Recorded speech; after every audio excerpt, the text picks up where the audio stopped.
So, Matt, podcast number 10 already, Courageous Conversations, which is close to both our hearts, this one. So, why is this an important subject when it comes in the context of resilience? Yeah, so if you look at our resilience model, this comes in the section on boundaries, of which there's three elements. The first one is valuing yourself, because if you don't value yourself, you won't set boundaries. But if you can't enforce a boundary after you've set it, which is typically a conversational process that typically involves talking to somebody that has infringed it, then actually that boundary becomes meaningless. And if that's the case, then you become vulnerable to the agendas and demands of other people, and that often is at a huge energetic cost. And this is a real issue. I mean, there's a Harvard article called Set Better Boundaries, and there's a nice quote in there which says, boundary predators are easy to find at work. Feels like you've also written a blog about this as well. I have, but Tim, just to broaden it out a bit, so that's the context. But all of us have times when we need to have conversations about issues that people may react badly to. Yeah. And what we know is if you can't have those conversations, then generally it kind of plays on your mind, it saps your energy, it just absorbs a lot of mental bandwidth. Yeah, no, I mean, I'm coaching a couple of, I wouldn't say juniors, but sort of, first 5-year career people who are having to sort of manage exactly what you're talking about with senior people. And they're like, well, I've told them once. I'm like, yeah.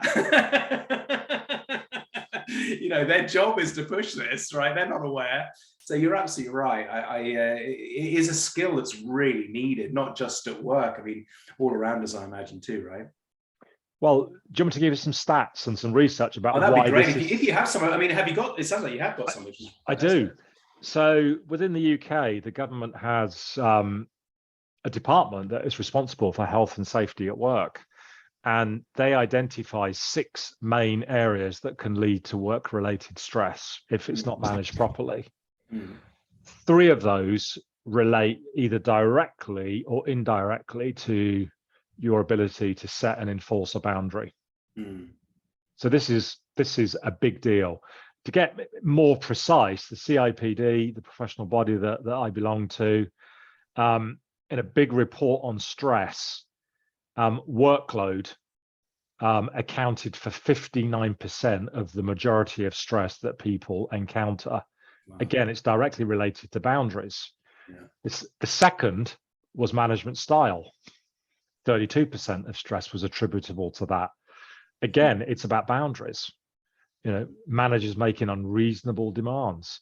And what we know, the third bit of research, Tim, is the National Institute for Occupational Safety and Health talk about the impact of prolonged stress caused by those reasons I've just mentioned, which is often, it impacts our vulnerability to cardiovascular disease, musculoskeletal disorders, and even mental health issues. So you start to kind of realize that whilst this can appear quite a small issue, actually, if you can't manage having those difficult conversations when people are being unreasonable, then it eventually could lead to some quite significant problems for you. Is it just, I mean, thank you. That's astounding, but also not surprising when I think about it. I mean, is it always when people are being unreasonable, or are there other situations where we need to have them? Let me give you an example. I mean, I'm thinking somebody I'm particularly coaching at the moment has health issues. And so they're having to kind of renegotiate how the expectations and productivity around them work. So, that's a kind of, that's a challenge too, right? I think in the whole of life, we need to develop these skills, because it could well be that you've got a partner that is doing something that is really adversely affecting you. They may know about it, they may not. You need to talk about it in a way that is kind and respectful. But if you can't talk about it, then it's starting to grind you down and affect you. It might be parents that are not respecting boundaries that you've put in place, and you need to talk to about them. So this is way bigger than just enforcing boundaries, although that is the context in which it flows from in our book. And just another quote for you, Tim, from that same article. Boundary predators rely on their power and authority and your passivity to get what they want. Yeah. It's up to you to push back by understanding how to create boundaries and maintain them. Yeah, I think that for me is so important because, you know, a lot of people are scared of power, right? Understandably, and they feel belittled or they feel smaller by power, and they're prepared to kind of go, oh, okay, they're more senior than me, they know more than me, they give away a lot of their authority to power, and it's easy to sort of, you know, swallow responsibilities and have all the issues you're talking about. And that's a major problem, isn't it? Sort of understanding, how do we navigate that power dynamic? It's huge. And just to give you an example, I was coaching a VP in a global 20s, a massive organization yesterday. And we were talking about this, and I was asking him to give me an example where he'd stood up to power, and the travel demands being placed on him were just killing him. And he stood up and said, this is unrealistic for me and my team. And I said to him, what would the 10-year younger version of yourself done? Great question. He said, I'd have just gone along with it. A huge cost to me, my family. So this is a big issue. Yeah. Wow. Okay. Well, I'm curious to sort of hear about how we tackle this issue. So what's some of the things we can do? How can we get practical about dealing with this? Well, I think you alluded to the first one, which is to recognize that every individual does have the power to set boundaries, albeit they often require some sort of conversation and negotiation. A bit like the friend you mentioned that was suffering health issues. So without that belief in place, it's unlikely that you will do anything. Yeah. So you need to almost be empowered. You need to feel as though you have the authority to do this, right? Yeah. Yeah. And part of that, I mean, one of the things I've realized, both myself and also, in fact, this VP I was coaching, when I said, what was the consequence of you having that conversation about the unreasonableness of the travel demands? He said, well, we kind of disagreed. He said, but the sense of connection and closeness that he felt with his boss, having been honest and a bit vulnerable, actually deepened. Yeah. And this is my experience, is that if you do it well, it generally leads to a better, improved relationship, not the thing that people fear, which is it's going to destroy or damage the relationship. Yeah. So I think that's a second belief that needs to be in place before you start walking down this street. Yeah, I love that. I mean, again, this is really resonating with, I mean, over sort of 10 years now, I've run various sort of reboot values processes for various organizations, of which one you and I were part of years ago. Yeah. And I'm thinking that when we have strong values in place, corporate values in place with a human touch, we can do this a bit more easily too. And when you haven't got those in, you haven't almost got the kind of the rules of engagement, the power to be able to speak up. And I think it's so important for organizations to think about their values and how they can support this. Otherwise, it's going to feel just scary, right? Yeah, I agree. That's a really good point, Tim. Yeah. What we also know is, in terms of your question, how do we tackle this? So there's those two beliefs that I think it's helpful to have in place. The third thing is to actually have a plan, to start to plan how you're going to have those difficult conversations, so that you do it with skill and respect. Because I'm sure we can all think of, maybe we've been on the receiving end of people having a challenging conversation with us, or we've done it and we've done it badly, and it's like, actually it can be damaging. Yeah. So having a plan to do it well. In fact, I've got a quote from an article where it says having a plan for difficult conversations decreases stress and anxiety. Mm, And that is certainly my experience. yeah. Particularly if you are having a conversation up the hierarchy to power, Yeah. then it can feel stressful and anxiety producing. Yeah, no, absolutely. I mean, over many years, this has been a theme of my coaching, is to help people, practice those conversations as well, right? Well, I'll be honest, Tim, I don't think there's an organization I've worked with where this wasn't an issue. Yeah, I agree. I mean, I have coached numerous leadership teams, and it's virtually always an issue about being able to be straight with each other whilst being respectful. Yeah, wonderful, really wonderful. I'm and again, I'm just thinking how tough it is to do well this, right? It needs a bit of practice too, right? I mean, not just the once. I'm just saying, I'm thinking about myself. I mean, it's took me many years to get over that just discomfort of doing it badly, basically. Yeah. Well, to be honest, part of the problem is there's a lot of models out there which, to be blunt, are just really are not going to help you do a good job. Yeah. Which is why we've developed our own model, which is in the book. Yeah, no, I agree. I'm slightly embarrassed to say years and years ago, there was a model that I, was asked to kind of spread, and we had issues with it. It was like, this feels like it's just very mechanical and hasn't got the human touch in there. And it felt like a very transactional way of doing difficult conversations. Yeah, it doesn't work. And anyway, the nice thing is they stopped doing it. They realized that was the problem.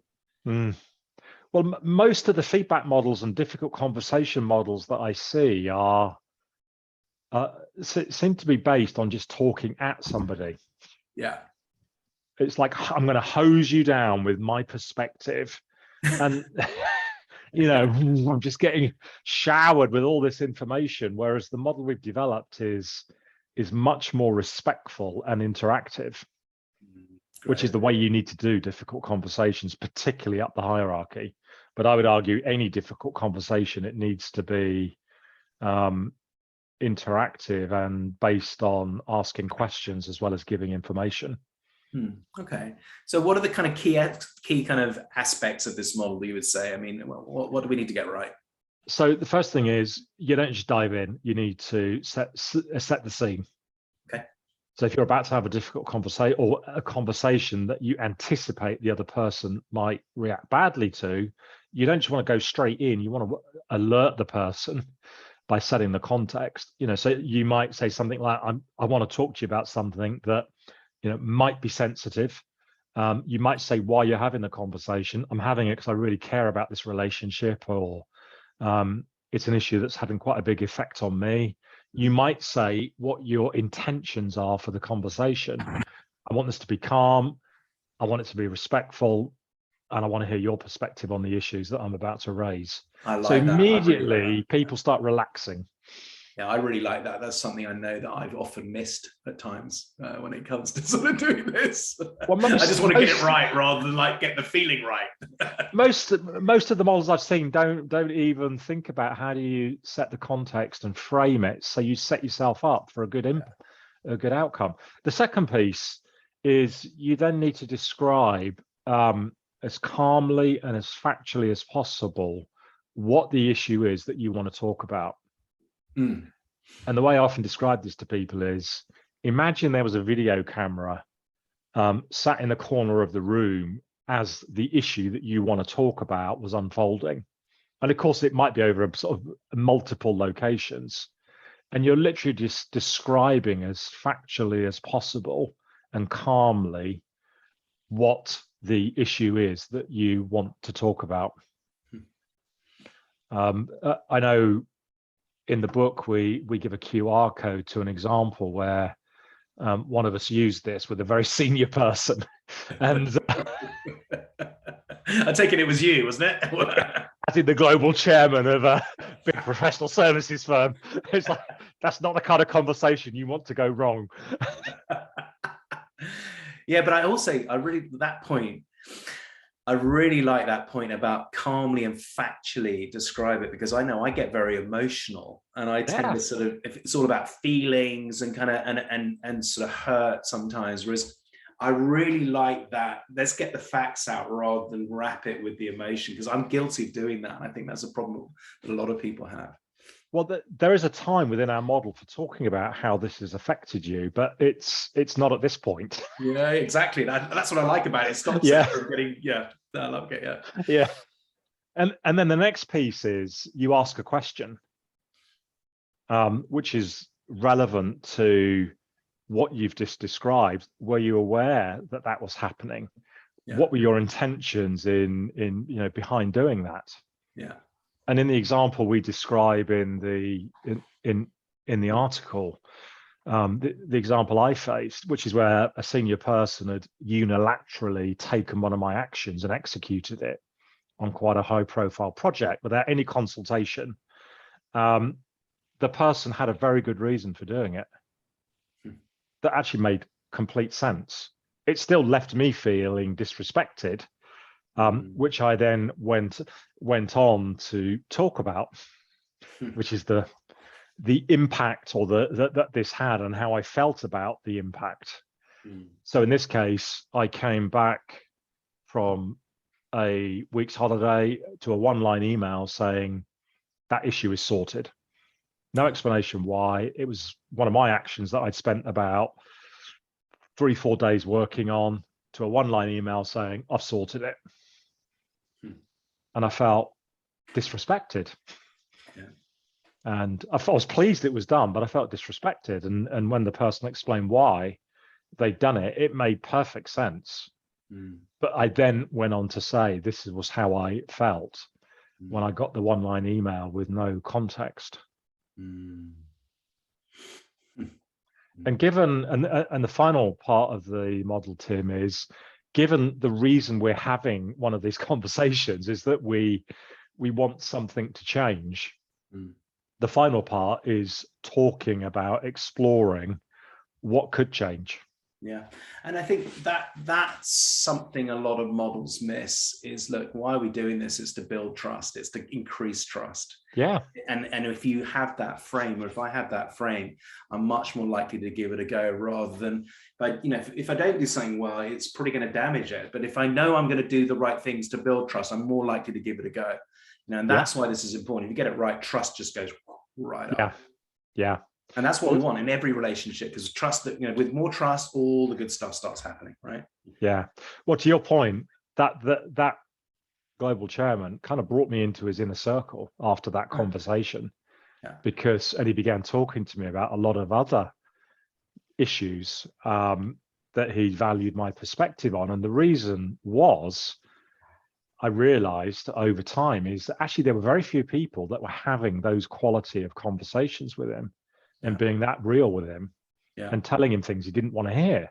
So to have somebody that could do it skillfully, as you say, trust went through the roof, and he was like, I'm going to use this to help me get reactions to things I'm doing and thinking about doing. Sense making, which I think we all need. We all need a sense making system. The more senior people get, they need more of that. They need to feel that with organizations, and it gets lonely up there, as you and I know, right?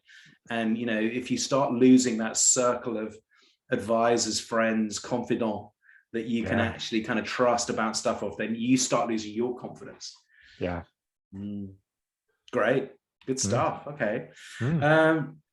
I'm just trying to think. Where do we find out more? Is that where we go next? Where do you propose we go next with this one? Yes, well, that's the final piece. If people do want to explore this further, where do they go? I think, there is a lot more in the book about this, and we give some examples. And I mentioned in the book, there's a QR code that people can scan that talks them through the example I've just referenced in more detail. We're also going to be putting a blog post to support this podcast on our website, so people can check that out. Yeah. And you've mentioned it already, Tim. You're coaching a number of people in this area. It may be that if this is quite a big issue for people, they may want to approach us to talk about getting some coaching. Yeah, that's appropriate. Absolutely. I think, you know, whenever I think about the conversations I need to have, I always tend to bounce it off you or somebody, you know, or if you're not available, somebody else, but typically you. I'll do a practice with you. We've done it over the last 20 years on stuff. Yep. You've witnessed to many of my moments. And it's important, isn't it? You need that sort of buddy or that sort of input. Oh, definitely. Yeah. Mm. Great. Hey, listen, well, look, thank you for skillfully taking us through Courageous Conversations and kind of for reminding me as well some of the key things to get right. So really appreciate it, and I hope this has been useful. Thanks, everyone. Bye-bye. Okay. Bye.